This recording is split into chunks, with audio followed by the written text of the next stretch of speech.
What's going on, YouTube? You're chilling with Trainer Zabza, and I have a guest with me today.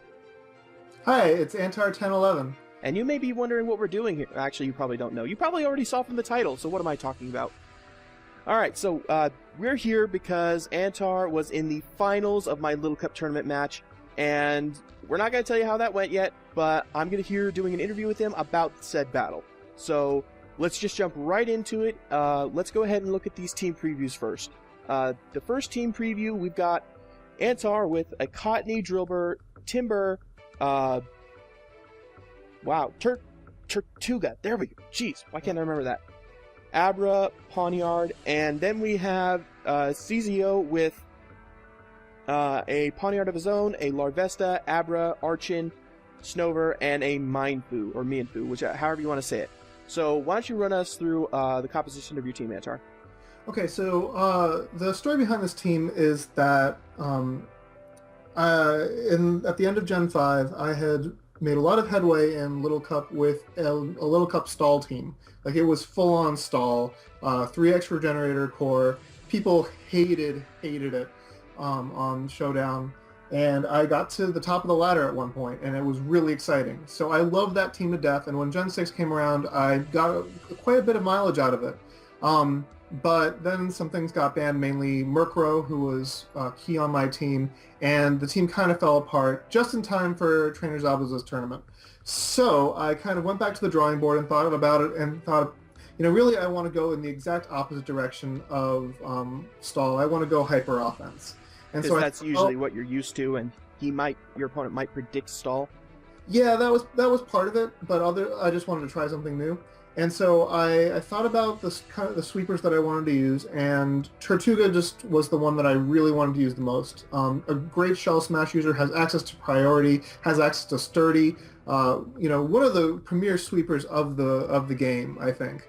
And so from there, I kind of built Pokemon around it, and I ended up settling pretty much on this configuration. So you've got Drillbur, who supports Tortuga in rapid spinning away rocks, also setting up rocks of its own, so that you've got your sturdy intact, but your opponent doesn't have their own sturdies intact. Right. Beyond that, Timber was there for a kind of secondary setupper. It's got bulk up, and I've actually gone through a few different Timber sets. This is my second Timber set, and before we get too far away from it, I'm sorry for interrupting you. I was trying to find a pause in your breaks, and you do not pause. No, I don't. You said that you wanted to try something new for the final match. Do you think that maybe that was a good idea or a bad idea, considering it was the finals? And if you wanted to try something new, you might have wanted to do something, not in the finals. Sorry, that was a little unclear. This was not my first match with this team. This was my third. So I had used this in rounds 3 and 4. The only time I used my stall team was in round 2. I was out round 1. Oh, okay. I had to buy round 1. So this was not a new team by any stretch of the imagination. I'd also play tested it a lot on Showdown. Had climbed pretty high in the rankings. I think I was in top 20 at one point. But as I was going through, so the thing about Little Cup is that, or the thing about I guess metagames in general, and especially on Showdown, is that the metagames change so rapidly. Right. And so when I started, Tortuga was able to demolish pretty much every team I was up against. But after 2 weeks of using it pretty much constantly, Tortuga counters started to abound. So it became a lot harder to sweep with it, and so I kind of had to change my strategy a little. But no, this was not my first match with this team. What are some of the examples of a Tortuga counter? I'm just curious. It's not really doesn't have anything to do with this video, but I'm genuinely curious about that. So it's been a while. It's been a while actually since I played Little Cup, but a great Tortuga counter is Cottony, actually, because I don't think any of Tortuga's attacks can one-shot it. What you do with Cottony is you bring it in on the predicted Shell Smash, and then you encore it. And so it's locked into Shell Smash, can't do anything. Of course, it could also go for Aqua Jet, but before you were able to actually get off your encore, but then you're locked into Aqua Jet, and Cottony can just take that for days. Abra is also okay if there's prior damage off on Tortuga, because it's got it usually runs Focus Sash, and so it can take one hit and then KO back. I'm trying to think. Mienfu at full health can take +2 waterfall. I'm pretty sure is a standard Mienfu, but it's close, and you got to watch out for that flinch. I'm just trying to think. It's been quite a while, but I think sturdy Pokemon in general, Magnemite. Well, yeah. So Magnemite is good because it's got if you run Oranberry and are still at full health. So a lot is contingent on being at full health if you're trying to counter Tortuga. Snover, actually, that's the big one. Snover's on Cizayoxy's team. I'm mispronouncing that. That's fine. We all do. Yeah. he's pretty much accepted it. Yeah. Poor but guy. Snover is an excellent counter to the point where when I saw Snover on Ciza's team, and I'm not proud of this, I thought that he'd counter team me. I thought that he'd put it on his team specifically to deal with my Tortuga. Later on, I found out he used the same team throughout the entire tournament, and so I was just being a jerk. Well, it's not completely fair to say that you were a jerk. I mean, an initial reaction to seeing a main counter to your team when you've uploaded battles with your team is that it's possible. It's completely possible that someone could have counter teamed you.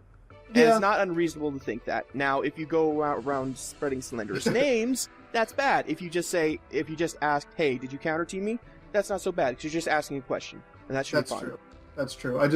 In retrospect, I wish I had not live narrated the final match. So for those of you who don't know, And had a double battle in between. Say that? And had a double battle in the same match.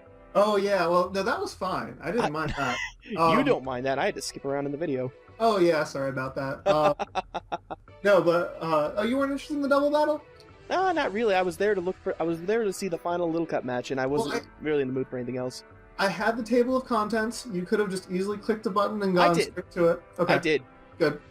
But yeah, no, it was just I was on. I didn't feel like stopping the recording because it was such a pain to set up in the first place. My recording. For those of you who don't know, I record. My computer is a Linux box, and Linux does not have all the fancy software that Windows does. So I'm recording all of my stuff with very how would you call it? Kludgy software that was written by software nerds, not by fancy companies who are trying to sell this. So it's all free, but it's also all a pain in the ass to use. Well, usually the fancy software nerds are more reliable. Yeah. They'll actually answer your complaints when there's something with their software. That's true. I mean, I don't get me wrong. I've had great experiences with all the software I use, and if anyone is interested in finding out the software setup I use, a lot of it is also available on Windows and Mac. And as I said, it's completely free. He also posts lists of it on his channel, so be sure to check that out. Yeah. Okay. But anyway, yeah. Enough about technical stuff. So anyway, I actually wanted to bring this up. Well, I'll wait till after the team analysis. So continue. I believe you left off after Timber. Okay, yeah. So Timber does bulk up, and this one is a specially defensive build. It's actually a build that I stole from Hawkstar. He had a Hail team back in Gen 5 that I used as kind of the base for my LC stall team, and it's designed to take a Psychic from Abra. And it can do it. It can take one with a decent amount of health, I think. Or it's like 1 HP. But it doesn't matter. It can take one. And so if... Hasn't that become a standard now? No. The standard set is completely different. What is it? Because usually I just run max special defense, max attack with a Violite. So it's not max attack. It's got HP investment specifically so it can take the Psychic. Because otherwise it dies to the Psychic anyway. So bulk up for the sweeping. Abra, also a pretty offensive Pokemon. When I was playing around with this team, I was having problems with setup sweepers who were coming up against me, so that's why I added Cottony. Cottony in the current metagame really has become less helpful. If you saw some of my earlier matches in the tournament, it was doing extremely well. This is all back in X and Y, not ORAS. Yeah, this is true. I should have clarified that. Oh yeah. So I was up against a Dragon Dance Scraggy at one point, and it just completely shuts that down. Just completely shuts down bulk up Scraggy. Yeah, so the last slot. So I have Pawniard in that slot. That slot was kind of a free slot for a while. I tried out a whole bunch of different Pokemon. Blanking on the name. I nicknamed him Longclaw. The Aegis base form. Honedge. There we go. I had Honedge in that slot for a while. Honedge isn't really top tier Little Cup. Oh, by no means necessary. But it is a nice Pokemon, especially as a spin blocker. Yeah. It's got good special defense and attack. Or not special, physical and attack. And it has access to priority. It has access to Swords Dance. All nice things on a team like this. But as I said, not top tier. Pawniard's great Pokemon, and that's why it's here. Staple. Yeah, it's a great staple. Really nothing to complain about with it. Larvesta I had on this team for a while. It was actually a Scarf Larvesta, and I was pretty pleased. I was pretty pleased with its performance, but it wasn't super reliable. And the thing about Scarf Larvesta is that unless you're going for Flare Blitz, I just wasn't impressed by the amount of damage it was doing. That's the bottom line. Fair enough. But That's completely fair. So let's see. I was having problems with. What was I having problems with? Fairies a little bit, but I really needed. Oh, Pharaoh Seed. I was having tons of problems with Pharaoh Seed because I had no fire on my team. Oh, that's true. You don't have any fire on your team. No. So Timber is okay with it, but not great. And Larvesta, that's why Larvesta I was playing around with Larvesta. I was also playing around with two different builds of Houndour. Because Houndour is a really amazing Pokemon, but it's a little bit frail for my taste. And I'll get into that later. I think my viewers know. They've seen me use Houndour in many of my videos. Yeah, okay. I kind of like use the frailty to his advantage. Well, not advantage, but I like I think I've told you about my sub Houndour set, right? It's like 19 HP, sub Life Orb with Sucker Punch, Dark Pulse, and Fire Blast. 19 HP is the way to go. It's a beautiful HP number to hit. Absolutely beautiful. And then the other ones, I just remember the last Pokemon that I tried in this slot. Actually, I guess there's been a few. I have tried Mienfoo, and that's replacing That would be replacing Timber. And I've also tried Snubbull. Snubbull is a great defensive Pokemon. I believe I was using. I'm trying to remember what Snubbull said I'd tried out, but oh well. The point is, that last slot I never really settled on, and that I think really hurt me. That if I put in a little bit more work, and just try to decide on which Pokemon is the best in that slot, and then just practice the shit out of that team configuration, I think I would have done a little bit better. No spoilers, just go on ahead. Well, that's fine. You could have a close game, like dangerously close, like you almost lost. Right. That doesn't say if you won or lost. Right. Yeah. So that's my team. Looking at his team. Allow me. I mean, you were the ahead, opponent, but so I think I can give a fresh perspective on what things could and could not be. Yeah. Just based off his team here, the Pawniard.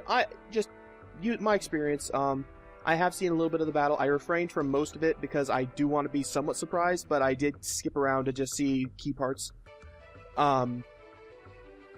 So, just looking at his team, the Pawniard, most likely Scarf. He could always be a Life Orb set, which you need to worry about. And I say that because, although it's not extremely common, they were the Pawniards that I was giving out for the tournament. That I was just, if you needed an extra Pokemon, sometimes people would get a Life Orb Pawniard. Larvesta, it's hard to say whether it could be Scarf, like Antar said, or it could be a Violite. Either way, I'm anticipating some shenanigans with Burns, especially with Flame Body. Abra, always Focus Sash. I mean, even if the extremely common Life Orb set that's usually among new players, everyone goes with Focus Sash over Abra. It's just so frail.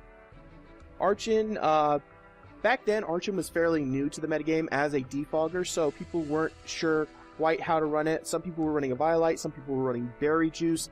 They were just trying to find that niche that Archon was going in, but one thing was in common: Roost, Defog, and sometimes Rocks. Sometimes they go with Rocks, sometimes they want maybe a little more offensive set with the Defog, so they'll go with like Rock Slide and then Acrobatics with Berry Juice. Again, it was all up to the user at that time. Snover, it could have been standard Snover, or it could have been Antar Snover. Again, that was another Snover that was given out at the time, which was a Violite. And finally, Mienfoo, just there's really nothing. When I see Mienfoo, I always just see bulky standard. That's all I ever see of it. So that's what I think we'll do for the opponent's team preview. And before we get to the battle, a little tidbit of trivia I've been holding on to. Antar, did you know that most of the people who got a bye in round 1 actually had some of the highest scores in the showdown battles? Was that purposeful? No, it was not. There were a couple people who got through with the buys, but it was most people who got buys actually had pretty high scores with the showdown ranks. Interesting. Yeah, I actually figured that's how you did it.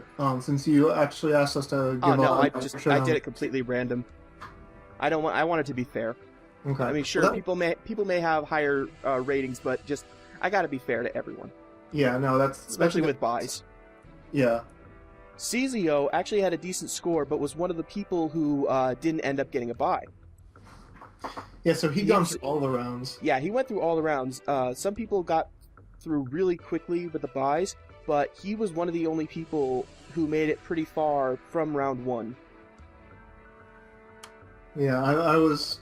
And he's also... so this is a little bit of a spoiler. He's also one of the few people in the tournament who used none of my Pokemon.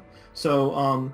That's true. He wanted to keep his entire team secret, so he didn't do anything. Which is, it's good. He really wanted to win, and he did what he thought was necessary to try and win.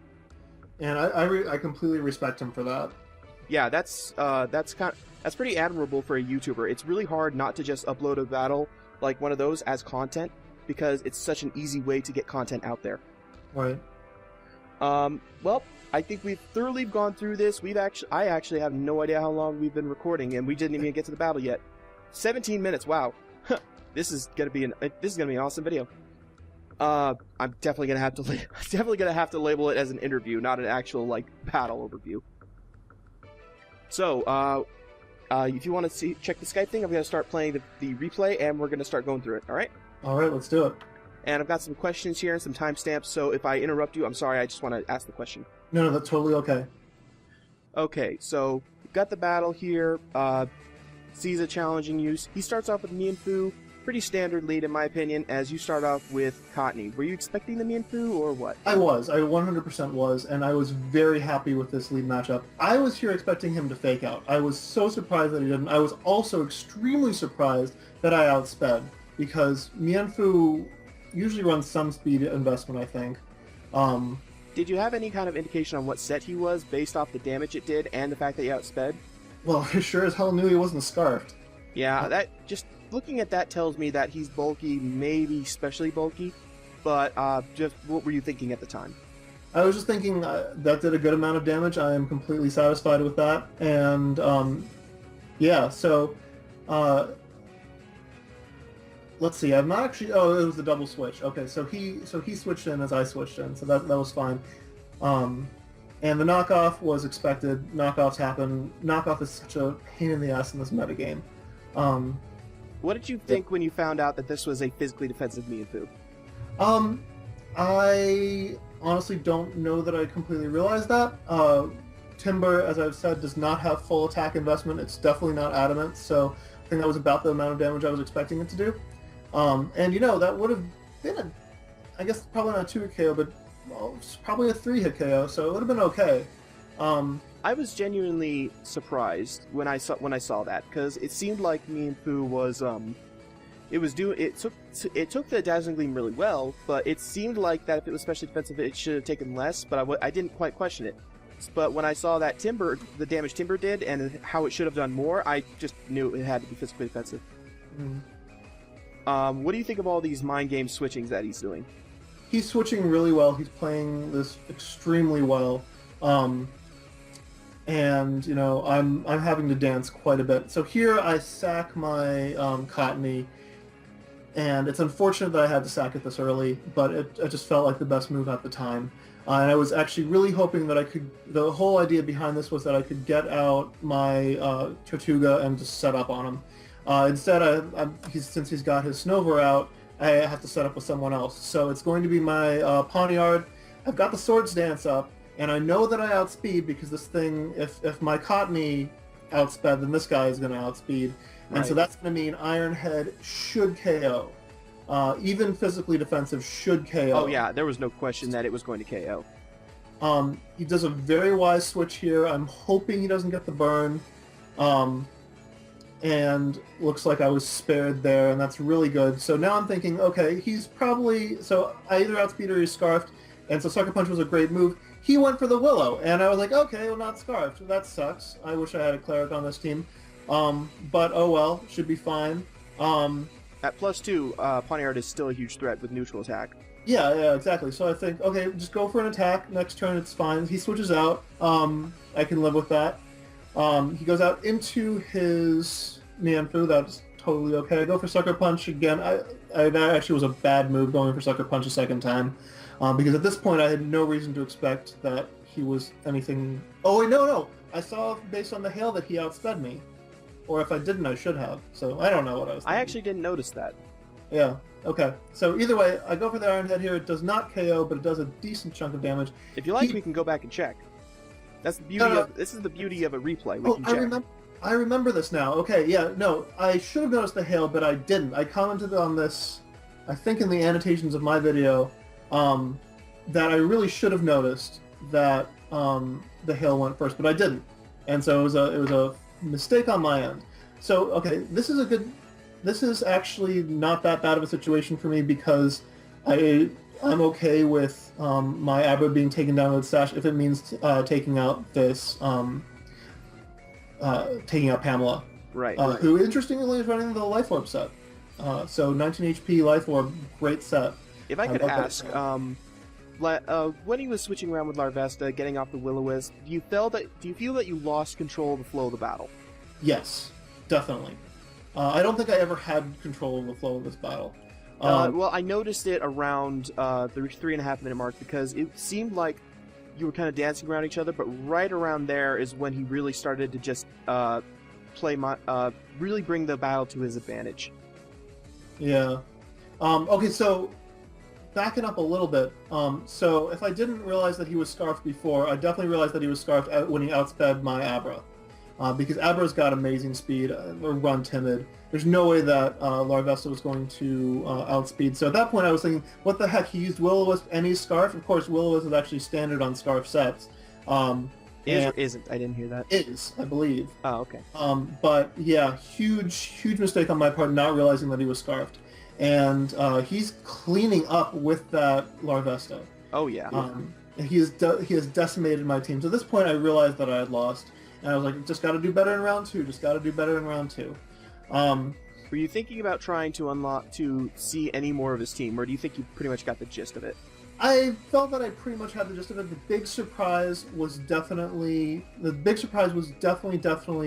Larvesta. So here, this is a case where I wish his attack had done a little. Oh, I didn't have the knockoff. Never mind. I was gonna say I wish his attack had done a little bit more so that I could have activated Berry Juice, but that just wouldn't have happened anyway. Wouldn't Berry Juice still activate if he did enough damage, or is that not? No. Knockoff, I believe, takes priority. Okay, because I know like the Colbert Berry, or I can't remember the one, the Dark Berry would activate if it was hit by the knockoff. Yeah, but the type berries always activate before the move hits. Ah, okay. So here I'm fishing for a flinch, and I don't get it, but that's fine. The chance of flinch for Waterfall is what, 10%? If I got it, that would have been. Is it 30%? Wow. Yeah, it's either 30 or 20. I know it's higher than 10. Okay. Anyway, at least I take out... So at least Timber got a kill, and I was very pleased about that. This is why I love Timber over Mianfu, because it's got reliable priority rather than...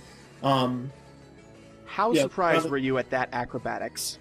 I was pretty surprised, I'm going to be honest. But I also calced right here and knew that I should be able to take a second acrobatics and just go for the Drain Punch, and I should have been okay. He got that crit right there.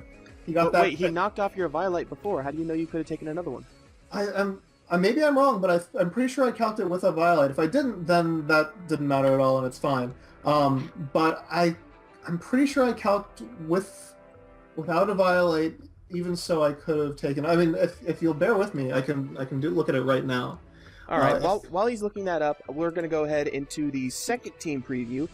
The last round was a best 2 out of 3, and I actually have a little interesting trivia before we get into the next round, but I'm going to do it after the team analysis. It looks like that Ciza did not modify his team at all, because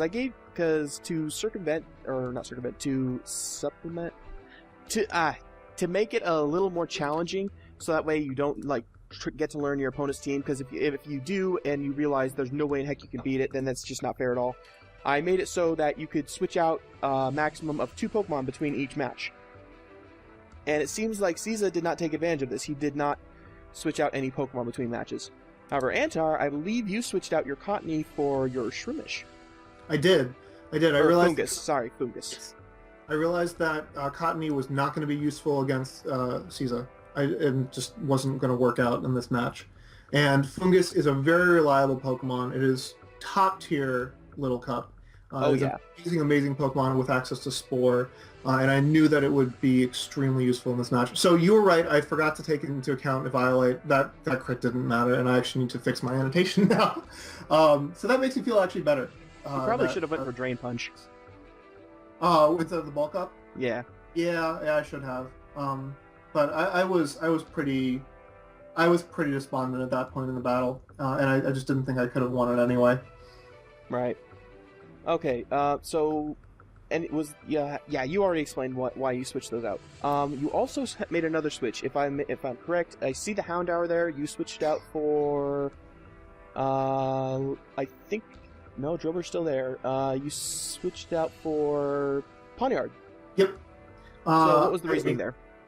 Houndour I felt would be better against a number of his team.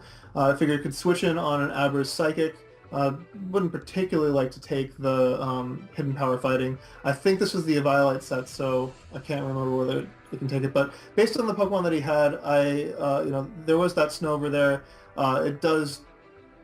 It actually does surprisingly well against Mienfoo, which I'll get into when it comes up. And Larvesta, I must have realized that it was Scarf there. I don't remember what my rationale was for switching in Houndour, except for I was thinking that he might. For switching in Houndour. We're not at that point in the battle. We haven't even started the replay. Adding it to the team. Oh.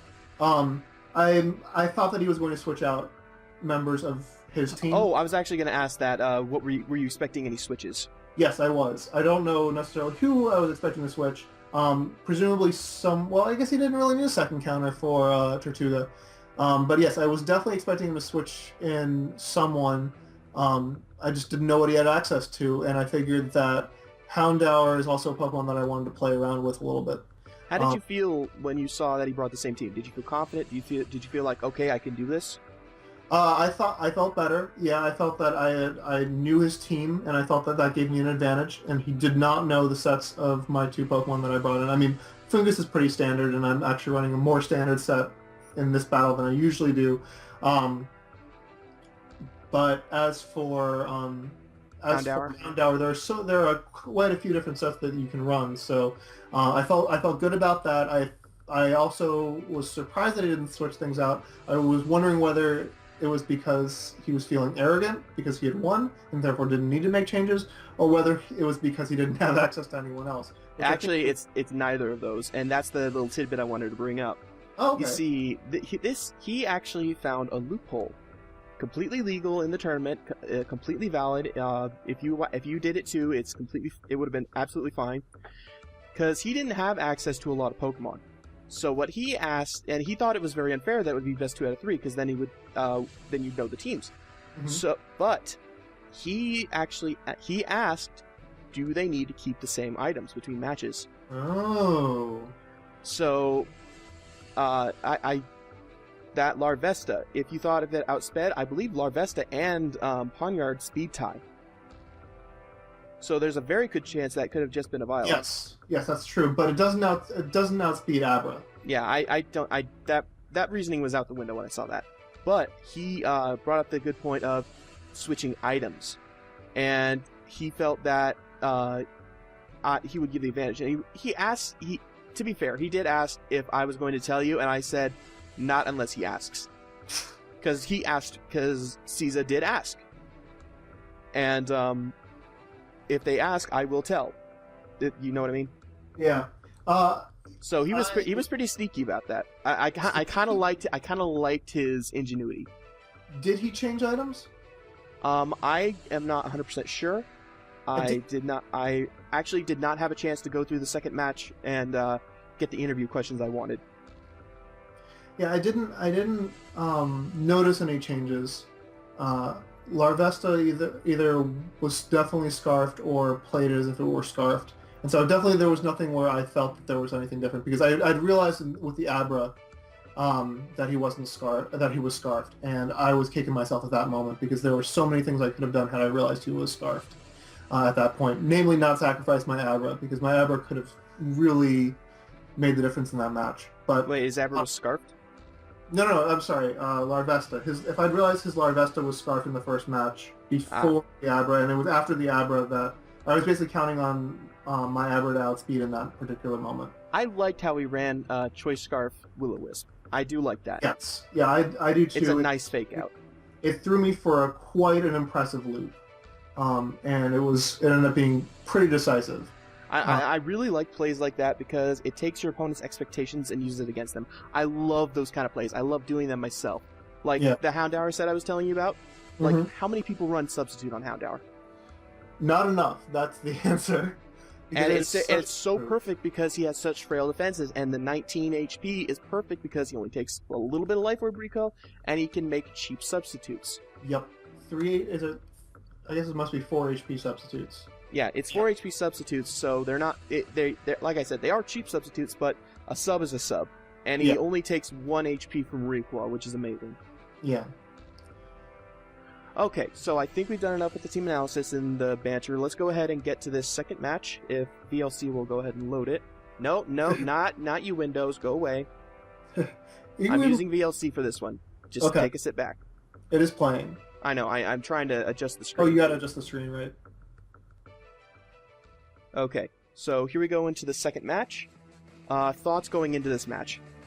I was just like, I gotta do better, and I figured I really wanted to set up rocks right away. So he got that Larvesta out. I think this is actually a pretty good lead up, although oddly I switch out.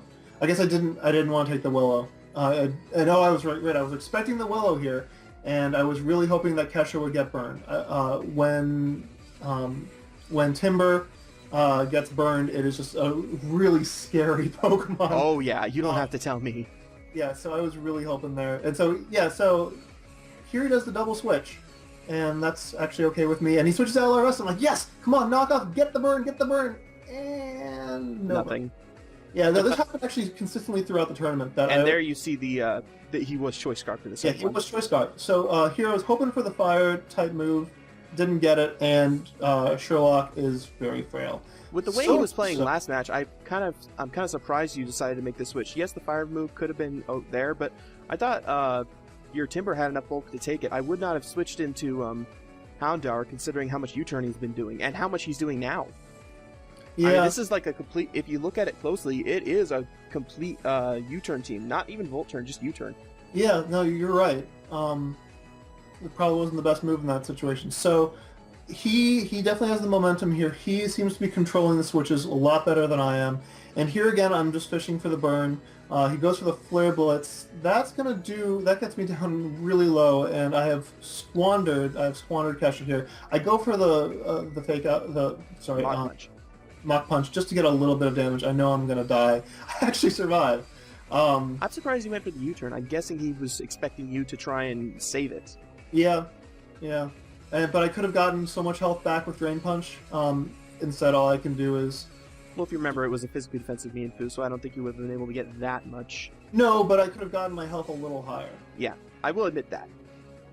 Any health with Drain Punch is good health. Yeah. So yeah, his team, you're absolutely right, is extremely U-turny. So in this situation, I feel like this actually might be my chance to set up and sweep. That Rock Tomb, was not expecting Rock Tomb.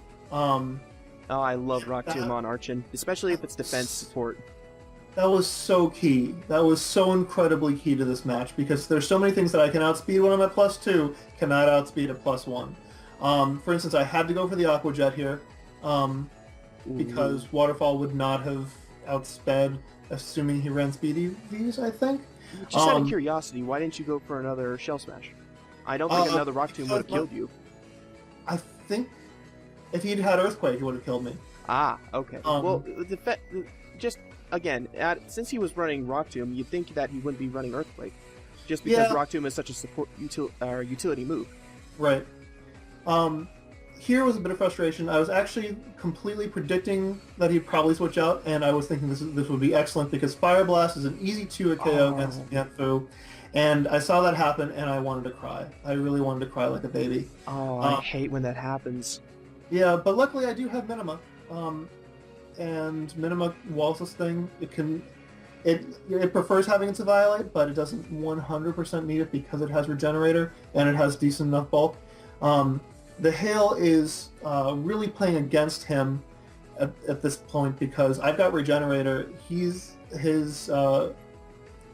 Larvesta ain't getting any more health. So I go out into Avocado here, thinking he might just switch out and maybe I can set up my rocks. He does have that Defogger, but I think its health is pretty low. But it doesn't matter, he takes himself out with Recoil. So, I think that getting rocks up was essential to this battle. Yeah, it really would have been. I really should have played a little bit more aggressively earlier on in the match, but with a Defogger, rocks have become so much harder to deal with in this meta. Not deal with, to play with. I know, and that's something I actually like. I hate hazards, but when used effectively, they can definitely help. I love the fact that Defog can get rid of hazards now. Yeah, it's really key. So, Fire Blast, it hits, and I'm so glad about that. I'm pretty sure if he's running the same set that I outspeed, so second Fire Blast, it's going to get the KO. I felt like this was a very strange sacrifice on his part because Mienfoo is such a powerful Pokemon on his team, but it worked out for me. So, not sure whether he's Scarfed or not, and it turns out he is. Goes for the Hidden Power. I was thinking maybe he wouldn't be because he had the Ice Shard, maybe he was running the Standard Violet set. This might have been the Pokemon that he switched out the item for. That could have been. That's true, that could have been. But there's no way to tell in terms of Hail, and I don't think there was ever any speed things here. So, I went for an extremely risky Spore. He could have stayed in, but it would have been locked into Hidden Power useless, Hidden Power fighting. Yeah. So, this is where I feel like I'm turning the match around. I still got my Abra. Abra is going to be extremely important for this match. This is Blarajan's set. That Hidden Power fighting is not something that I natively run. He convinced me to run it. I asked him, why not Hidden Power Fire? Wouldn't Hidden Power Fire be better? And he said, no, really, Hidden Power Fire does not net you any more KOs, and it does, Hidden Power Fighting takes care of Ponyard, who's so much more important threat. Right. Here, I knew I could take that hit. I knew you could take it too. Fungus is such a boss. It is, and this is specially defensive, not the physically defensive set I usually run. Good. So, I had to sack Abra here. Sorry, he's down to his last Pokemon, and now I'm down to my last Pokemon. I had to sack Fungus. Does he still have Archon? Does he still have Archon? I believe so. Okay, well, it's okay. Your Abra would knock it out anyway. I outspeed, so it's not really an issue. Here, so it all comes down to speed ties. Assuming he's not Scarfed, but if he's Scarfed, if he's Scarfed, then he wins against me anyway. So he takes me out with 2 Dazzling Gleams, and that is the end of the match. Oh, well, I know he's not Scarfed because he used Psychic, but it came down to that speed tie. Had I won the speed tie, I would have won the battle, and I would have gone to round 3. But, yeah. Those were amazing matches. They kept me on the edge of my seat the entire time. Yeah, and Cizayoxy was the better player, 100%, absolutely. He deserved to win those 2 matches, and I was just floored by how well he did. These were not our first Little Cup matches. I had completely trounced him not that long ago. It might have been his first Little Cup match, but if so, it was right at the beginning of X and Y. And if those were his first Little Cup matches, he learned the metagame awfully quick. And I was extremely impressed by how well he performed in these Sorry about that. Something happened? He learned a lot from watching me. I'm sorry about that. Oh, hey, that's fine. You've done such a tremendous service to the Little Cup metagame. And I want to get back into it. It's just, like, all the ORAS tiers are just so out of whack right now. Little Cup's probably pretty stable because there haven't been that many move tutor moves. It's not like we have to deal with Mega Evolutions. True.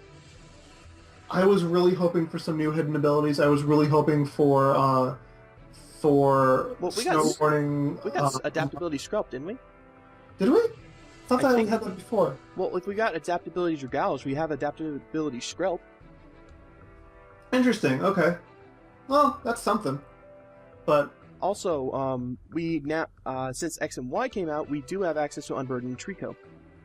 Oh, that's true. I actually did a series about that where I was just cleaning house with Swords Dance, Acrobatics, Drain Punch, C-Bomb Trico. We didn't have access to Unburdened Trico before? No, not until X and Y, because we couldn't, because it only came as a male, and you couldn't get the hidden ability Unburden onto the offspring. I'm pretty sure that's not true, because otherwise there would have been no way to get it. Yeah, no. No, there was a way for, like, that's why people only ran like Sceptiles. Like, you could get level 10 Trico. It was the level 10 male Trico from the hidden ability. Right, but I'm pretty sure that they changed the mechanics so that if you have a male and you breed it with a Ditto, and the male has the hidden ability, there's a chance that you can get it onto the female. In Black and White, I believe so. This is in X and Y. Yeah, X and Y, yes, we did get that. I've been saying that the entire time. We did get that in X and Y. Oh, okay. So it's just I didn't realize it till now. Ah, yes, okay. Is Unburdened Trico any good? I swept teams. Okay, well then... Give it a shot. Give it a shot. Yeah, I think I might. I have such a bias against starters because none of the starters have historically been good in Little Cup. Right. I love Cyndaquil to death. It is possibly my favorite. It's one of my favorite Pokemon in general. It could be so good, but just that move pool. Yeah, it's so horrible. It's so limited. It's just horrible. And Nature Power becoming Tri-Attack did not help. No. It was one thing when it was Earthquake. It was pretty nice, actually, when it was Earthquake.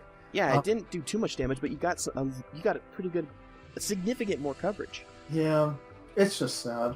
Yeah. Oh, what were we saying? I don't know. I think we got on a tangent. Anyway, congratulations, Cizayo, for winning the tournament. Absolutely. You really wanted that copy of ORAS. I hope you're enjoying it.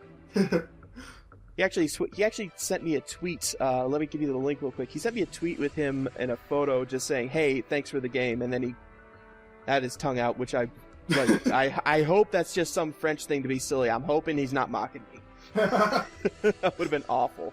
Oh. It's like, what the heck, man? I gave you the game, and you're just like, screw you. Well, he deserves to gloat. He played every single round. I don't think any of his opponents had buys. Oh, they must have at some point, but yeah, he must have had at least one. I was up against opponents because I had probably the easiest track of anyone. I was up against a lot of players who had only competed in one match. Not necessarily because they had a buys originally, but because people had dropped out of the tournament. Right.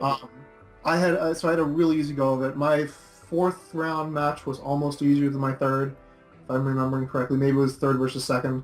But here's that link. And he deserved to win, and he had a really not tough time of it because he did well. Oh, very nice. Very nice. And now I know what he looks like. So if I'm ever in France and I see him walking down the street, I'll be like, "Hey!" And hopefully he'll just be like, "Bah," with his tongue out. Yeah, no, I'm sure that's actually his face. I'm hoping he carries that around with him, and he's just got his tongue out all the time. He's like, "Dah," and people are just like, "What are you doing?" He's like, "I won a tournament." That'd be great. Someone make fan art of that. No one will, but still, I like to ask. Okay, so I think that's it for this special. Do you have anything else you'd like to say?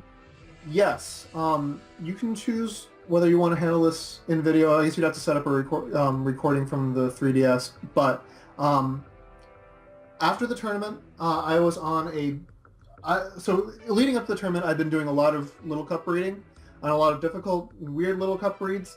And I've really gotten into it. And so when the tournament ended, I didn't feel like playing anymore, but I still felt like breeding. So the last thing I attempted was easily the hardest breed I have ever done. So a little bit of background, I realized, with the Pokeball mechanics, they're really... Whoa. Sorry, hold on. I opened my 3DS. It's still connected to my computer. Okay. Sorry about that. You guys just got some background music. So I saw someone else in one of the battles use one of like a moon ball or something, and I was like, how do you get a moon ball? Oh, right. If you get it in Heart Gold Soul Silver, then transfer it up through 2 generations, you can breed through it. So I thought, okay. What do I want to breed with a really cool ball? So I did Moonball on Houndour, and then I thought, there's one more Pokemon that I just have to do, and I have to do it for Trainer Zabuza, and I have to give him... Oh, you didn't. I'm pretty sure, yeah, so I'm pretty sure you realize what I did. Oh, you didn't. And it was such an annoying Pokemon to breed because of the mechanics of how you breed it, and because of the mechanics of how... if you want to get certain things passed down on this Pokemon, you are either forced to roll the dice with stats or roll the dice with nature. And are you online? I am online. Okay, let's. I'm actually plugging in my capture right now. Okay. Oh, Daniel, right?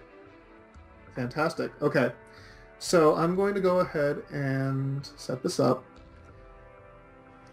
And yeah, this was it was like I calculated the odds, even with flawless parents, I calculated that the odds of getting the correct breed, correct nature, even though there were 2 natures that I would have been fine with, it was like 1 in 200. And I don't think I went through quite 200 eggs, but it was a lot of eggs. And it was a lot of eggs that were like really close. Like, should I just settle on this one and just call it a day? And I decided no, I'd keep going. And so people who are familiar with breeding mechanics probably realize where I'm going with this, but I still think so. I'm just kind of imagining it's like I know what it is, and all of a sudden you completely surprise me with something else. I'm like, oh, okay. I'm sending it to you as an egg for maximum effect here. Oh, well, yeah, this should be fine with my ORES game. I don't plan on deleting this file. I'm sending you one of my fans who gave me a plusle. Oh, cool. So that'll be good. So it should be about to hatch. So if you're someone like me who chooses locations that you want things to hatch in, get there really quick. That's bad. I'm in a Pokemon Center. I can't fly. Oh yeah. Okay. Well, you can always soft reset. And I also have a backup later on. I have a backup for this, so I can give you one that is not quite this close to hatching. But you should literally have to take very few steps in order to get this to hatch. Okay. I'm actually very impressed that it didn't hatch on my way to the Pokemon Center, because when I realized what was going on, I was... I'm gonna try and hatch it in Mauville. Okay. Oh, that'll be... Yeah. Yeah, oh, yep, it is what I think it is. Is it hatching? No, I just... From your reaction... It's like, oh, that'll be... And then I realized, oh, I'm not in the Pokemon Center. Awesome! Alright, let's fly on Latios and get there. Because I'm pretty sure they can't fly... They can't hatch in the sky. And if they can, oh my god, that's amazing. That'd be amazing to have an egg hatch in the sky. It's like hatched in the skies over this city. So I've only gotten 3 badges in Norris. I'm way behind. There's been so much going on in my life recently. I'm not even going to get into it. But... Oh god! Sorry, I ran into wild Pokemon in the air! Really? Yeah, I'm fighting a Tailo! Is that only when you're flying on Latios, or is that flying in general? I don't know. I'm just going to ignore it because I'm technically doing a Nuzlocke on this file. Oops. None of you saw that. Vow of silence. I'm screwing everything up. I'm sorry. Oh, I can go up and down with the X and Y button. My subscribers are right. Oh, it's in the Oh, good. It's in the PC. Alright, where's Mauville? Here it is. Ironically, you cannot fly in Mauville. Makes sense. I mean, it is a closed-off thing. I actually really like what they did with Mauville. At first I was like, what the hell is this? An indoor shopping mall for an entire city? But would you like me to share screens? Yeah, go ahead. Let's see it. I just need to change the screen sharing settings here in a sec. Share window. There we go. So that should be sharing now. Okay. Yep. Can you see it? I see it. Okay. So it's in the PC. Yeah. It's in my dead Pokemon box. Well, I'm doing a Nuzlocke kind of thing. Right. To be more accurate, I'm doing what's called a stream lock. Like, these aren't my dead box, but these are the Pokemon that I caught that I cannot use in the stream lock. Sure. Like, these are the Pokemon I can use, these are the ones I can't. I have to catch first 2 in every area instead of first 1, and then the subscribers pick, or the viewers have a poll in which they pick which one I use. That's neat. And these would be the dead Pokemon, except I gave them out to people in the stream. And one person had the guts to actually use it against me when I was doing Wi-Fi battles. I was like, are you kidding me? Okay, let's see what we got here. So you noticed the ball by now? Yeah, I saw it during the trade. It was beautiful. Yeah. Can I see it from here? It was... Oh, I can. Oh, it's not quite as glorious. The little sprite icon isn't quite as good as the other one. Yeah. Alright, so I just should need to run around just a little bit. In theory, I think putting it in the box resets I think it might reset a counter, but it should be less than 256. Oh, good. You shouldn't have to run for very long. Okay, I cannot tell you how long, but it's definitely in the last phase. Biking around, yeah, that's probably the best bet. Oh, Watson wants to talk about something. I'm not going to talk to him. I remember how tedious it is to hatch eggs. That's why I had a Talonflame with Flame Body on my team in X and Y. That thing was like a playthrough Talonflame, and it never left my party, ever. Yeah, I'm the same way. That Talonflame sticks with me everywhere. I love it to death. You can fly with it. You can use it to breed eggs. It's a pretty good attacker, in case you get into some kind of random battle. Do you have hatching power? Yeah. It was a total bitch to get. Is it? Yeah, I'm fearing. Oh, do you have hatching power in ORAS or X and Y? I have it in X and Y. I don't have it in ORAS yet. Oh, are you on X and Y? I am on X and Y. Oh, connect to the internet. You can send me the hatching power. Oh yeah. That'll make this video a little shorter. Yeah. I'm not sure if you'll do any skipping around in here. So the question is... Probably not, I'm lazy. Plus, we're giving good commentary in between, it's fine. Okay. Well, good then. As long as it's interesting, I don't cut it. Unlike my friend Lee, who like this showdown thing we were recording together, it was like 20 minutes of silence from him. And I'm like, I was just the whole time I'm like, are you kidding me? And I had to scrap the whole thing and start over. I got 7 minutes of usable footage. Okay. Yeah. No, come on. Oh. Alright. Power. Hatching power 3. Go. I hope it doesn't reset when it goes in the box. Well, it doesn't reset all the way. I think the 256 step or the 128 step counter might reset, but at this point we're past 128 steps. This is actually good for me to know. I wish I had the Acrobike. Oh, there it goes. Ooh, I haven't seen that egg hatching animation yet. I didn't get the why not. I haven't either. I like it. It's cute. Yes! I knew it! I knew it! How amazing would it have been if I had the shiny ID? There's one more thing that when I saw it, I could not believe it, and you'll see it when you go to nickname. Okay. Gender is female. Wow! That's a 12.5% chance. How? Yes, it is. Oh my gosh. That was not expected. I was not going for that because I was not crazy.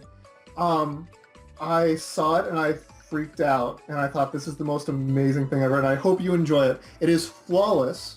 Oh, wow. Maybe not speed, and definitely not special attack. I know the perfect name for it too. I always name my Munchlaxes like Mini-Me, but since this is the rare female, Mini-Me. Nice. Well, that's actually meme, isn't it? That's good enough. Yeah. and then the moves were carefully curated, and I was trying to decide there was a move that I was trying to decide which moves to give it, and one of the moves I didn't give it became a move tutor move. So I was glad that I didn't choose it. This is good. I thought Curse would be on there, but Whirlwind 2, nice. Yes, Curse and Whirlwind, and then you can put Rest Talk on it. I love the fact that with the Gen 6 mechanics, you can overwrite a move and get it back. Yes, Careful Nature. Okay. So it's not Impish and it's not Brave or Adamant, but Careful I thought was acceptable. Yeah, Careful is definitely acceptable, especially with its special defense. I think it actually, I might be wrong, but I feel like it was recommended at one. It's a recommended thing. Oh, right, for if you're doing the Curse set. Right. It's actually ideal for Curse. Right. Because then you just dump everything into special defense, and you've got special defense through the roof. I am totally going to be using this, by the way, for competitive. not only like regular competitive, totally going to clone it and use it as a Snorlax. Go for that. And this is just. I bred this as a thank you to you for everything that you've done with this tournament, for hosting this tournament, and for really just getting people into Little Cup on Wi-Fi especially, but just getting more people in the Little Cup in general. There are so few players nowadays who are prominent on YouTube who play Little Cup, and it's just so nice that you are there. You're probably the biggest name right now. Moody doesn't. I mean, it's been. I haven't been on YouTube in about a month, but the last I checked, you were probably the biggest account that consistently did competitive Little Cup battles. Oh, now I feel bad because I haven't done a lot. Well, I mean, it's Oris. Everyone needs time to adjust, but the point is, you've done the Little Cup community a ginormous service. And you have done so much in terms of distributing not just random Pokemon like I did, but full-on teams, full-on usable teams, getting people into the metagame. It's really amazing, and I just want to thank you. Hey, thank you. You know what? You should also thank yourself. None of this would be possible without you. A lot of people are say that their inspirations are Shady Penguin, Shofu, Molvone. No, none of those with me. None of them. You are the one who got me into competitive battling. I learned everything I did from watching your videos.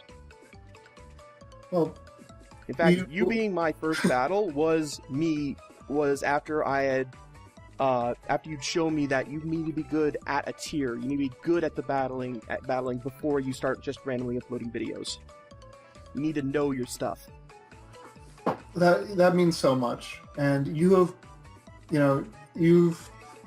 if I taught you everything I know, and then you learned a whole bunch more. Then I came back and beat your ass. Yeah, I'm sorry, I couldn't help it. I'm sorry. We battled a lot, and I've never beat you. And one of these days, you have. Have I? Yeah, Little Ubers. Oh, well, yeah, that doesn't count. The Little Cup Ubers, or the Little Ubers. Oh, I was seriously trying to make a team. You know what we should do? I'm not sure if we can do it, but I want to challenge you to a Pokemon contest at some point. Oh, that would be awesome. I love Pokemon contests. We might have to spoof there's got to be a way to do it. I'm sure that someone's figured out a way to do it, even if it's just over PSS. Right. Or the local thing. There's got to be a way. Right. All right, I am going to go ahead and sign off for tonight. I've got some stuff to do. So a little bit of background on what's going on in real life. I bought a house. Nice. I'm a lot older than probably most of you. And my wife is now 8.5 months pregnant. So we needed a house, and we got one, and it's amazing, except for we moved, and my wife is 8.5 months pregnant, so she's not that helpful with lifting of heavy boxes. Right. So so I've got some stuff to do with my wonderful new house, and I'm going to say goodnight. Again, thank you, Trainer Dabuza. Thank you, Daniel, for doing such an amazing job hosting this tournament and just being an amazing person in general. And I wish you all the best, and I hope to battle you again soon. I'm looking forward to it. Yeah. So that's it for this video. I hope you all enjoyed it, and if you did, you should leave a like, comment, subscribe. Check out Antar's channel. He hasn't been very active, but again, he's been doing live stuff. So definitely check him out when you get the chance. He's got a lot of backed up content. It's still really good to watch. I do occasionally go back and watch his old stuff. So this is it. This is it for me, and I hope you all enjoyed the video. Bye. Take it easy.